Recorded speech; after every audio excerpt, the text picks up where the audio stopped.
آپ ہر رات ایک ایسا جہان دیکھتے ہیں جو حقیقت سے زیادہ سچا ہو سکتا ہے، مگر سوال یہ ہے کہ کیا آپ نے کبھی اس جہان کی زبان سمجھی ہے؟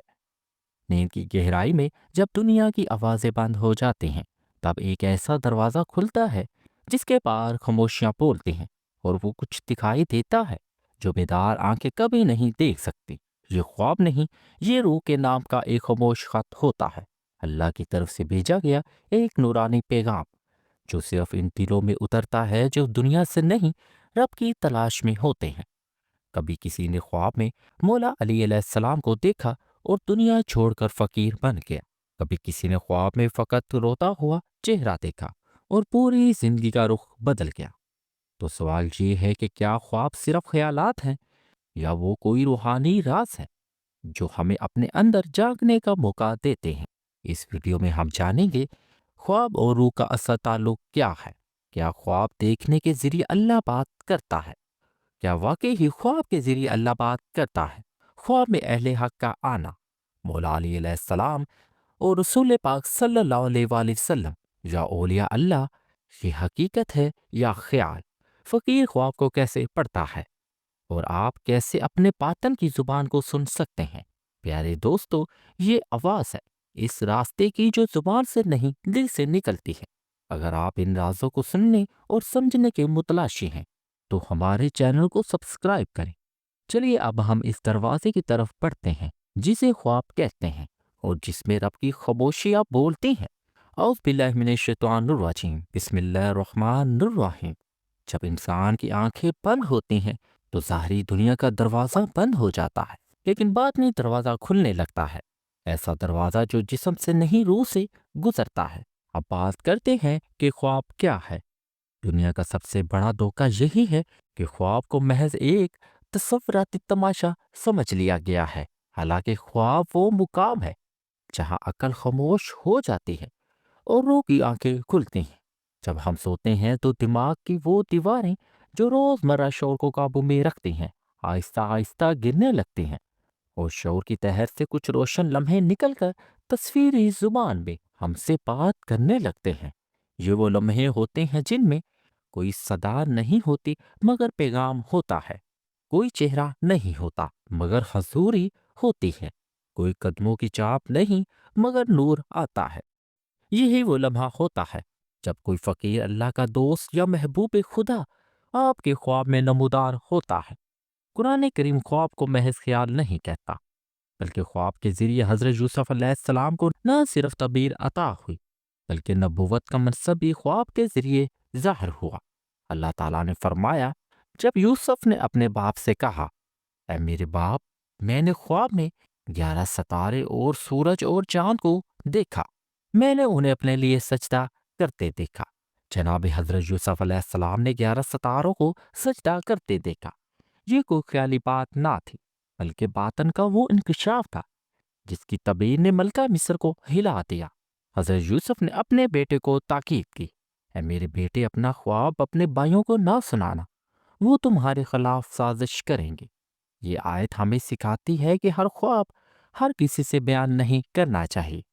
میرے محترم دوستو، فقیر کے نزدیک خواب فقط نیند کا منظر نہیں ہوتا بلکہ ایک راز نامہ ہوتا ہے جس میں خدا، اس کے دوست اور اس کے بندے کے باطن کی باتیں چھپی ہوتی ہیں۔ ایک عام انسان خواب کو صرف تصویریں سمجھتا ہے، لیکن فقیر خواب کو باطن کی گفتگو مانتا ہے۔ جو خواب میں آتا ہے وہ صرف نظر نہیں آتا بلکہ وہ باطن میں کچھ لکھ کر جاتا ہے۔ نبی کریم صلی اللہ علیہ وآلہ وسلم کا فرمان ہے، سچا خواب نبوت کے 40 حصوں میں سے ایک حصہ ہے، یعنی خواب ایک ایسا چراغ ہے جو دل میں روشن ہوتا ہے لیکن روشنی آسمان سے آتی ہے۔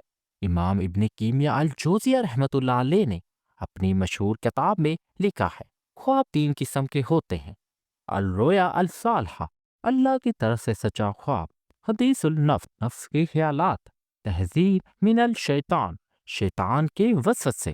یاد رکھیں، ہر خواب تعبیر نہیں رکھتا۔ اب بات کرتے ہیں خواب کی علامتوں اور ان کی زبانوں پر۔ جسم سو چکا ہوتا ہے اور روح چلتی پھرتی ہے ایک ایسی دنیا کی طرف جہاں لفظوں کی جگہ اشارے ہوتے ہیں اور بات چیت علامتوں سے ہوتی ہے۔ یہ دنیا خواب کی دنیا ہے، مگر یہ وہم نہیں بلکہ باطن کی زبان وہ کاشفہ ہے جو صرف انہی پر کھلتی ہے جو دل سے سنتے ہیں اور روح سے دیکھتے ہیں۔ امام محمد بن سیرین رحمت اللہ علیہ، جو خواب کی تعبیر میں سب سے مشہور عالم ہیں، انہوں نے اپنی کتاب تعبیر الرؤیا میں لکھا ہے، پانی علم، رحمت اور زندگی کی علامت ہے۔ صاف پانی ایمان اور نیکی ہے، گندا پانی فتنہ اور گناہ ہے۔ آگ فتنہ، آزمائش یا سلطان کی علامت ہے۔ اگر آگ سے فائدہ ہو تو یہ نعمت ہے، اور اگر نقصان ہو تو مصیبت۔ سانپ دشمن کی علامت ہے، بڑا سانپ بڑا دشمن، چھوٹا سانپ چھوٹا دشمن۔ اگر سانپ کو مار دیا تو دشمن پر غلبہ۔ خواب کی دنیا میں ہر چیز کے دو چہرے ہوتے ہیں، ایک ظاہری اور ایک باطنی۔ جو فقیر ہوتا ہے وہ ظاہر کو چیر کر باطن کو پڑھتا ہے۔ میرے محترم دوستو، کبھی ہم نیند میں ہوتے ہیں مگر ایک عالم بیداری کا ہمارے سامنے کھل جاتا ہے۔ کبھی آنکھیں بند ہوتی ہیں اور سامنے نور میں ڈوبا ہوا ایک چہرہ، مگر دل گواہی دیتا ہے یہ خواب نہیں، یہ ملاقات ہے۔ کیا یہ ملاقات سچی ہوتی ہے؟ روحانی دنیا کی ایک اہم حقیقت یہ ہے، جسم خواب دیکھتا ہے اور روح زیارت کرتی ہے۔ خواب صرف آنکھوں سے نہیں بلکہ باطن کے دریچے سے دیکھا جاتا ہے، اور اگر وہ دریچہ کھل جائے تو انسان صرف دیکھتا نہیں، محسوس بھی کرتا ہے اور گفتگو بھی کرتا ہے۔ حضور صلی اللہ علیہ وآلہ وسلم نے ارشاد فرمایا، جس نے مجھے خواب میں دیکھا یقیناً اس نے مجھے ہی دیکھا، کیونکہ شیطان میری صورت اختیار نہیں کر سکتا۔ جب یہ عظیم مرتبہ نبی کریم صلی اللہ علیہ وآلہ وسلم کا ہو تو جو ان کے روحانی وارث ہیں، یعنی ائمہ طہار سلام اللہ علیہ اور اولیاء کاملی، ان کی زیارت بھی اس سلسلہ نور سے جڑی ہے۔ اب بات کرتے ہیں زیارت کی حقیقت پر۔ یہ زیارتیں خود سے نہیں ہوتی، محض من جانب اللہ ہوتی ہیں، اور ان کا ہونا کسی روحانی دروازے کے کھلنے کی علامت ہے۔ اکثر یہ اس وقت ہوتی ہیں جب دل کرب میں ہو، یا طلب سچی ہو، یا اللہ کوئی خاص راز عطا کرنا چاہے۔ کبھی خواب میں کلام نہیں ہوتا، بس نظر کرم ہوتی ہے، اور دل میں ایسا سکون اترتا ہے جیسے عرش سے محبت کی چادر اوڑھ دی گئی ہو۔ ایسے خواب اور زیارتیں ہرگز کسی سے نہ بانٹے، یہ روحانی راز ہیں، اس کا ادراک ہر شخص کے پاس کی بات نہیں۔ کچھ راز صرف فقیروں کے سینے کے قابل ہوتے ہیں، اور کچھ خواب صرف دل کے اندر سمجھے جاتے ہیں، زبان پر نہیں لائے جاتے۔ اب بات کرتے ہیں خواب، کشف اور الہام میں فرق پر۔ خواب نیند کی حالت میں آتا ہے، جب جسم دنیا میں ہوتا ہے تو روح عالم غیب میں چلتی ہے، جبکہ کشف بیداری میں ہوتا ہے، جب جسم دنیا میں ہوتا ہے تو روح عالم غیب میں چل رہی ہوتی ہے۔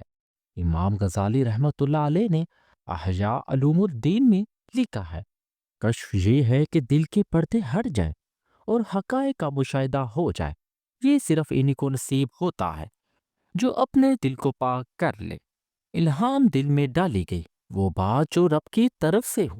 خواب ایک جھلک، کشف ایک حقیقت کی زیارت، اور الہام دل میں اترنے والا علم۔ خواب وہ ہے جو انسان دیکھتا ہے، کشف وہ ہے جو رب فقیر کو دکھاتا ہے، جبکہ الہام وہ ہے جو رب دل میں ڈال دیتا ہے۔ محترم ناظرین، مگر ان سب کی جڑ ایک ہے، دل کی صفائی اور رب سے نسبت۔ میرے محترم ناظرین، کبھی ایک فقیر خاموش بیٹھا ہوتا ہے، نہ سوال پوچھتا ہے نہ جواب دیتا ہے، مگر وہ سب جانتا ہے تمہارے دل میں کیا ہے، تم نے کل رات کیا خواب دیکھا، تم پر کون سا پردہ ہے، اور کون سی راہ تمہارے لیے کھولی جا رہی ہے۔ یہ صرف ظاہری علم نہیں، یہ علم لدانی ہے جو فقیر کو اللہ کے حکم سے خواب اور کشف کی دنیا میں لے جاتا ہے۔ اکثر یہ ہوتا ہے کہ مریض خواب میں اپنے مرشد کو دیکھتا ہے اور وہ اسے کسی کام سے روکتے ہیں، کسی عمل کی اجازت دیتے ہیں، یا کوئی آیت یا کوئی ذکر یا کوئی راستہ دکھاتے ہیں۔ یہ صرف خواب نہیں، یہ روحانی تربیت ہے۔ شیخ عبد القادر جیلانی رحمت اللہ علیہ نے فرمایا، فقیر کا خواب عام انسان کی بیداری سے زیادہ سچا ہوتا ہے۔ کبھی فقیر کسی مریض سے بات نہیں کرتا، اسے ظاہر کوئی ذکر، کوئی نصیحت نہیں دیتا، مگر وہ مرید ہر رات خواب میں کوئی سبق، کوئی آیت، کوئی نشان دیکھتا ہے۔ یہ تربیت ہے، خاموشی سے دی جانے والی ولایت۔ کبھی فقیر خواب میں کچھ نہیں کہتا، بس دیکھتا رہتا ہے۔ یہ نگاہیں خاموش ہے، بے آواز، مگر آپ کے دل میں ہزاروں چراغ جلا دیتی ہے۔ یہی وہ خواب ہوتا ہے جس کے بعد آپ کی زندگی بدل جاتی ہے اور آپ خود بھی نہیں سمجھتے کہ یہ کیا ہوا۔ نبی کریم صلی اللہ علیہ وآلہ وسلم نے فرمایا، اپنی نیند میں شیطان کی چھیڑ چھاڑ کا ذکر نہ کرو۔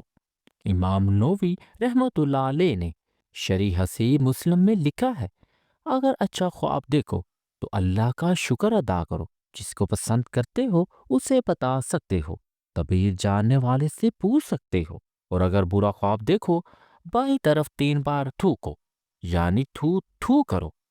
شیطان سے اللہ کی پناہ مانگو، کسی کو نہ بتاؤ، کروٹ بدل کر سو جاؤ۔ میرے محترم ناظرین، اگر آپ نے دل کے کانوں سے سنا تو آپ جان چکے ہوں گے کہ یہ الفاظ نہیں بلکہ وہ صدائیں تھیں جو باطن کی گہرائی سے اٹھیں اور دل کے دریچے کو ہلا گئیں۔ یہ صرف ایک موضوع نہیں بلکہ ایک فقیر کی پکار تھی جو ہر اس دل کو بلا رہی ہے جو اللہ ولایت اور عشق حقیقی کی تلاش میں بھٹکتا پھرتا ہے۔ یہ وہ مقام ہے جہاں لفظ رک جاتے ہیں اور صرف خاموشی بولتی ہے، اے میرے اللہ، جن نگاہوں نے تیرے چنے ہوئے نور کو سنا، انہیں اپنے قرب کی آنکھ عطا فرما، انہیں وہ معرفت عطا کر جس کے بعد سجدہ صرف عبادت نہ رہے، تیرے راز کی گواہی بن جائے۔ اے رب مصطفیٰ صلی اللہ علیہ وآلہ وسلم، ان تمام احباب کو اپنے ان مقرب بندوں کی صحبت دے جن کی پیشانی میں وہی نور چمکتا ہے جس کے لیے اس کائنات کو پیدا کیا گیا۔ آمین یا رب العالمین۔ خواب صرف سوتے میں نہیں آتے۔ میرے محترم ناظرین، اگر آپ سمجھتے ہیں کہ خواب کا دروازہ صرف نیند کی حالت میں ہی کھلتا ہے تو یہ صرف ایک ادھوری حقیقت ہے۔ خواب صرف سوتے میں نہیں آتے، جاگتی آنکھوں میں بھی آتے ہیں۔ باطن کی زبان کو سننا ہو تو پہلے اپنی بیداری کو پاک کرنا پڑتا ہے۔ اگر دل گناہوں کی تاریخ میں ڈوبا ہے تو رب کی طرف سے بھیجا گیا نوری پیغام بھی شیطان کے وسوسوں میں دب جاتا ہے۔ باطن کو سننے کے لیے 4 شرطیں ہیں۔ باطنی خاموشی، اپنے اندر چلنے والے خیالات کے شور کو تھمائیے، یہی ذکر کی اصل روح ہے۔ جب دل خاموش ہو جاتا ہے تو الہام کی آہٹ سنائی دیتی ہے۔ توبہ کا چراغ اور دل کو گناہوں کی سیاہی سے پاک کیجیے، کیونکہ توبہ وہ دروازہ ہے جو روح پر لگے ہوئے ہر زنگ کو مٹا دیتا ہے۔ اگر اس حلال نہیں تو روحانیت کا کوئی بھی دروازہ نہیں کھلتا۔ امام غزالی رحمت اللہ تعالی فرماتے ہیں کہ حرام کا لقمہ عبادت کو بھی بے نور کر دیتا ہے۔ اب تیسری شرط، اہل حق کی صحبت، اللہ کے دوستوں اور اولیاء کاملین کی صحبت میں بیٹھی جن کی باطن کی آنکھیں کھلی ہوتی ہیں۔ ان کی نظر کرم سے آپ کی روح کو بھی وہ روشنی مل جاتی ہے جو خواب میں بھی حقیقت کو پہچانتی ہے۔ قرآن کو صرف الفاظ نہ سمجھے، اسے اپنے باطن کا آئینہ سمجھے۔ جب آپ قرآن پڑھتے ہیں تو دراصل آپ اپنے رب سے مکالمہ کرتے ہیں۔ جب آپ خاموش بیٹھ کر دل پر توجہ مرکوز کرتے ہیں تو آپ کی روح کا کنیکشن جسم سے ٹوٹ کر عالم غیب سے جڑنے لگتا ہے۔ یہ وہ مقام ہوتا ہے جب آپ کو جاگتے ہوئے بھی کشف ہوتا ہے، جب خواب میں ایسی زیارت ہوتی ہے جو آپ کی زندگی کا رخ بدل دے۔ فقیر کہتا ہے نیند میں ہر کوئی خواب دیکھتا ہے، لیکن وہ فقیر خوش نصیب ہے جو بیداری میں اپنے خواب کی تعبیر پر عمل کرتا ہے۔ میرے محترم ناظرین، ایک آخری راز جو ہر فقیر اپنی موت سے پہلے اپنے شاگردوں کو بتاتا ہے وہ یہ ہے، یہ دنیا جس پر آپ رہ رہے ہیں یہ خود ایک خواب ہے۔ حضرت علی فرماتے ہیں، لوگ سوئے ہوئے ہیں، جب مریں گے تو جاگ جائیں گے۔ یہ دنیا ایک طویل خواب ہے جو عالم ارواح سے شروع ہوا اور عالم آخرت میں جا کر ٹوٹے گا۔ ہم اس خواب کے اندر بہت سی تصویریں دیکھتے ہیں، مال دولت، شہرت، رنج، خوشی، مگر یہ سب اس خواب کا حصہ ہیں۔ فقیر کی آخری نصیحت یہ ہے، اپنے خواب کی تعبیر ابھی سے تلاش کر لو، اپنے ہر عمل کو ایسے دیکھو جیسے آپ ابھی جاگنے والے ہیں۔ سچا خواب اور جھوٹی زندگی۔ اگر آپ نے خواب میں حضور نبی کریم صلی اللہ علیہ وآلہ وسلم کی زیارت کی ہے اور انہوں نے آپ کو کوئی پیغام دیا تو وہ پیغام آپ کی پوری زندگی سے زیادہ سچا ہے۔ اگر خواب میں کوئی بزرگ ہستی آپ سے کہتی ہے کہ فلاں کام چھوڑ دو، تو وہ ایک جھوٹی زندگی کا سچا اشارہ ہے۔ یہی وہ مقام ہے جہاں فقر اور عرفان آ کر ملتے ہیں۔ میرے محترم ناظرین، خواب اور روح کا یہ سفر یہاں ختم نہیں ہوتا، بلکہ آپ کی ذات کے اندر آپ شروع ہوتا ہے۔ آپ نے دل کے کانوں سے سنا، اب دل کی آنکھوں سے دیکھنے کا وقت ہے۔ اگر آپ کو یہ راز سمجھ میں آ گیا کہ خواب صرف سہانے کی بات نہیں بلکہ یہ آسمان کا پیغام ہے، تو میں آپ کو ایک دعوت دیتا ہوں۔ اگر آج آپ کے باطن کا دروازہ ہلکا سا بھی کھل گیا تو آپ نے حقیقت کی جھلک دیکھی ہے، تو کمنٹ میں ضرور لکھیے گا، باطن کی زبان سن لی۔ یہ جملہ لکھنا صرف ایک کمنٹ نہیں ہوگا، یہ آپ کی روح کا اقرار ہوگا کہ اب میں صرف دنیا کی آواز نہیں سنوں گا بلکہ اپنے اندر کی نوری صدا بھی سنوں گا۔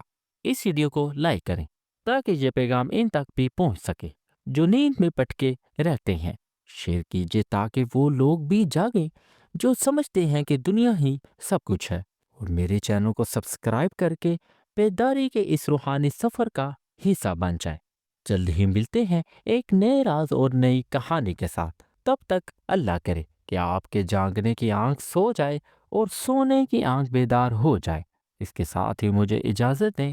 اللہ حافظ۔